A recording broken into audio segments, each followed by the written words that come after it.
What does it mean? What does it mean to you to go double-digit receptions in back-to-back games when it's something that no Indiana receiver has ever done before in the history of this program? I mean, it's good, but if our offensive line wasn't blocking the way they were, it wouldn't happen. So I give kudos to those guys. But it's something, I guess. You and Michael have a pretty good connection this season. A lot of completions between you two already. What's the connection between you guys? I don't know. We just play the game a lot together. We play Fortnite and 2K together, and we talk about what we should do. We watch film while we're playing the game.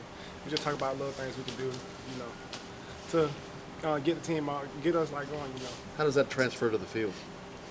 I don't know. It's just we trust each other basically. We trust each other on the game, so we trust each other on the field. Telling me the secret to the offensive improvement this season has been to play Fortnite while you watch film. Don't quote me on that.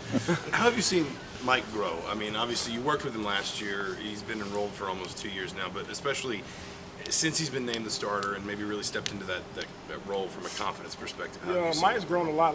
When he first got here, he was doing stuff that we did. He wasn't the first person outside, but now he's the first person outside. He's getting in the middle to talk to us.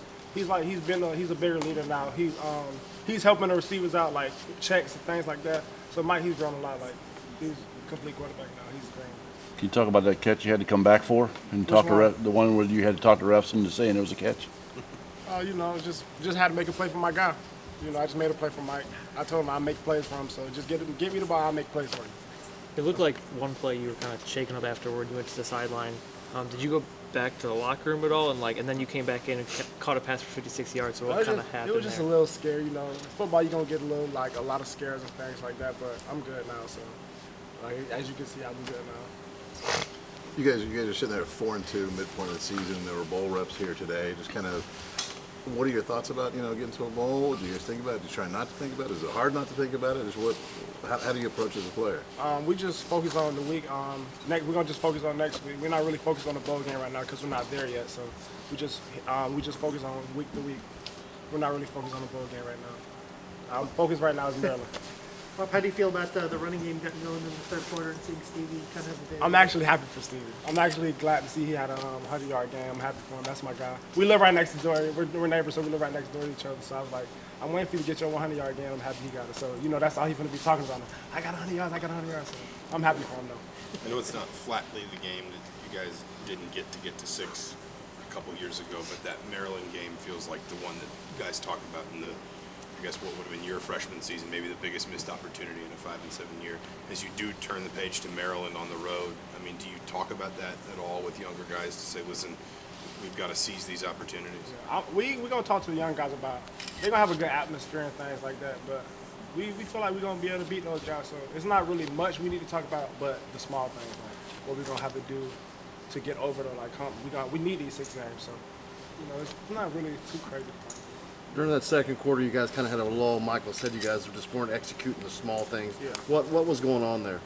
Like Mike said, we weren't executing the small things, like here and there on a block or up front, jumping off sides and things like that. We got to clean those things up if we want to be elite. So, yeah. Obviously, the offense was making really big plays, but the defense coming out with that touchdown, how much energy did that give you guys? That gave us a lot of energy. I'm glad. I'm happy for the defense. They showed us that they got our back, so we got their backs though. So I'm happy for them. They came out and did their thing today. Whop, is it hard when you jump out to a lead as quickly as you did to maybe maintain focus and kind of keep the foot down? I mean, it's not hard, but it's hard at the same time because everybody's up here, and then when something happens, we all go back down here. Then another play, we all up here, but you got to stay balanced. You got to keep it balanced to keep it it's more game. It's a lot game. It's more game to play. And they showed this little thing on Big Ten how they came back on us, and I was telling them boys hey, remember they came back, so let's just keep our composure. Let's keep playing.